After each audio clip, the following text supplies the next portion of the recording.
Hola tout le monde, j'espère que vous allez bien, la famille, les amis, les animaux de compagnie. Ici Marissa Bachugen Gomieza and welcome nouveau and welcome back aux anciens to my YouTube channel. Du coup, big announcement. Vous verrez votre tantine tous les jeudis et tous les samedis sur ma chaîne. Je postais tous les jours parce qu'il fallait du contenu. Maintenant que le contenu est là, on a un horaire, on a évolution. Bref, comme vous pouvez voir dans le titre, aujourd'hui on parle de mon parcours, de mes études à CUCA, de comment je suis entrée, et c'est tout de suite. Mais avant, le bouton rouge là. Clic, clic, clic, c'est fait? Bien. Maintenant ça voisine la cloche button. Clique bien comme il faut pour être notifié à chaque fois que la tantine poste une nouvelle vidéo. Et pour revoir la tantine autant de fois que tu veux parce que voilà, on est bon, on est... Bref, aujourd'hui on a quand même perdu 80% de notre beauté à cause de Leslie. Un moustique a piqué mon nez hier. Ah! Anyways, les enfants, c'est tout de suite, c'est tout de suite.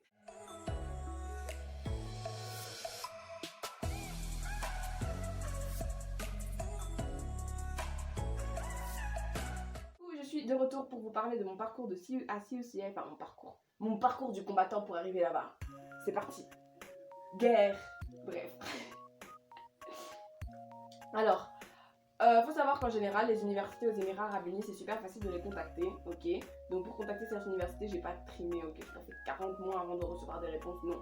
Parce que vous pouvez les DM sur Instagram, parce qu'ils ont quasi tous un compte Instagram. Donc vous pouvez les DM sur Instagram, vous pouvez suivre leurs vidéos YouTube pour avoir plus d'informations, enfin pour avoir des informations et les contacter, c'est assez facile. Ils ont des sites officiels et sur leur site officiel, vous avez le numéro WhatsApp.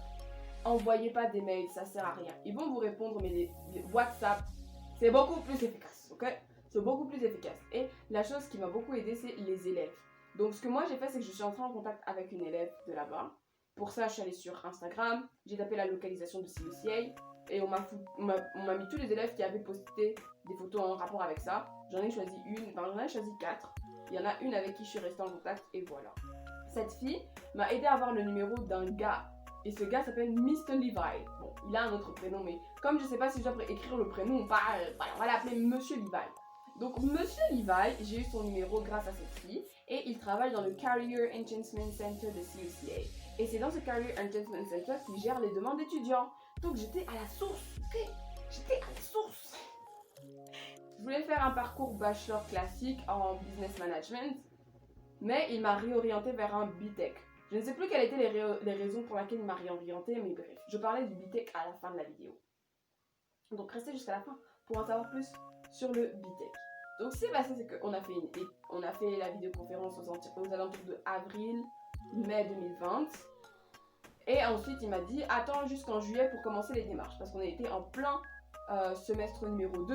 Il fallait attendre les vacances pour commencer pour le semestre numéro 1 de l'année prochaine, l'année 2020-2021. J'ai attendu jusqu'en juillet, juillet est arrivé, il m'a filé les documents qu'il fallait remplir, etc. Donc pour entrer à l'UNIF, généralement ils vous demandent le test TOEFL, etc. Eux ils n'ont pas demandé.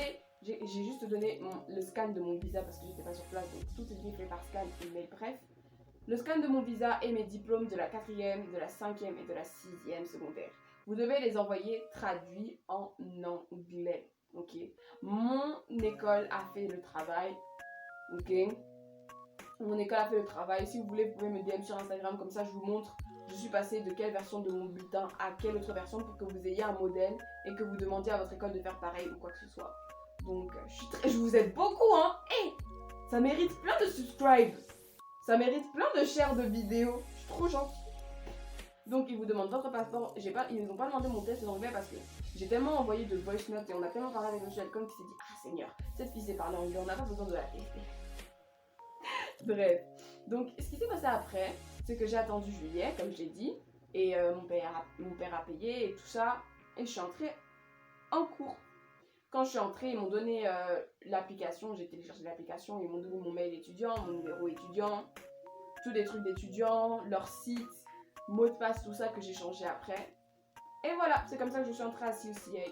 Aux frais d'études, au début ça devait me coûter, si j'avais fait le parcours classique, 10 000 $ plus le visa. Petite parenthèse pour le visa, c'est eux qui gèrent l'affaire, ok? Ils vont vous demander les documents, c'est eux qui vous fournissent le visa, c'est eux qui vous délivreront le visa et c'est avec ça que vous allez partir en tant qu'étudiant, ok? Entre parenthèses, par rapport au logement, ils ont des dortoirs qui coûtent encore une fois c'est une injustice, j'en ai parlé dans comment venir étudier aux Émirats Arabes Unis, le lien est là, et le lien est là, ou là, je sais plus, mais je crois que c'est là. Bref, le lien est juste là-haut, bref. Donc, comme j'ai dit, les logements pour les filles sont plus chers que les logements pour les garçons, but anyways. Si vous êtes tout seul, ça vous coûtera 800$. Si vous êtes à deux, 400$. Et ça diminuera. Le minimum c'est 300$, le maximum c'est 800$. Pour les garçons, c'est moins cher. Je sais pas trop. J'ai un document avec ces prix-là, donc, encore une fois. Vous voulez les infos? Venez sur Insta. Je vous donne tout ce que vous voulez. J'ai tout ce que vous voulez. Des documents, des numéros. Je suis votre banque, quoi. Je vous fournis, je vous sponsorise. Bref. Je suis trop bête. Bref. Donc, en gros, ce qui s'est passé, c'est que, voilà. Et c'est comme ça que je suis entrée à l'UNIF. Je vais parler du prix et tout ça. Pour le BTEC, ça coûte encore moins cher, entre 5 000$, 6 000$, voire 4 000$. Donc,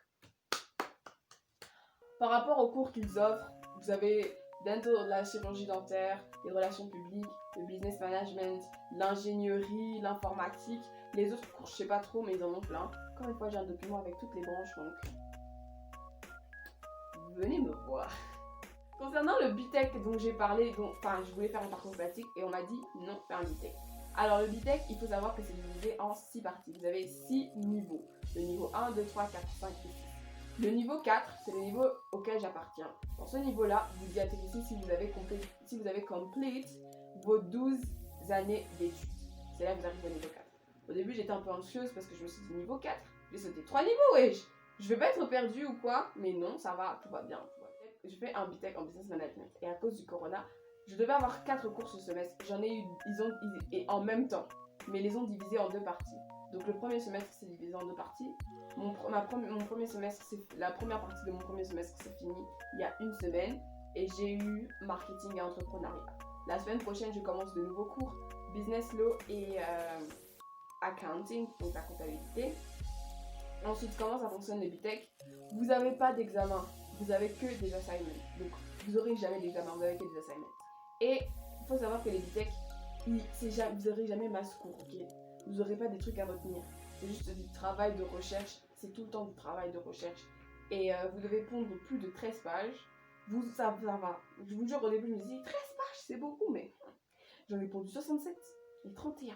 Donc, ou 31 pages. Enfin, je sais pas.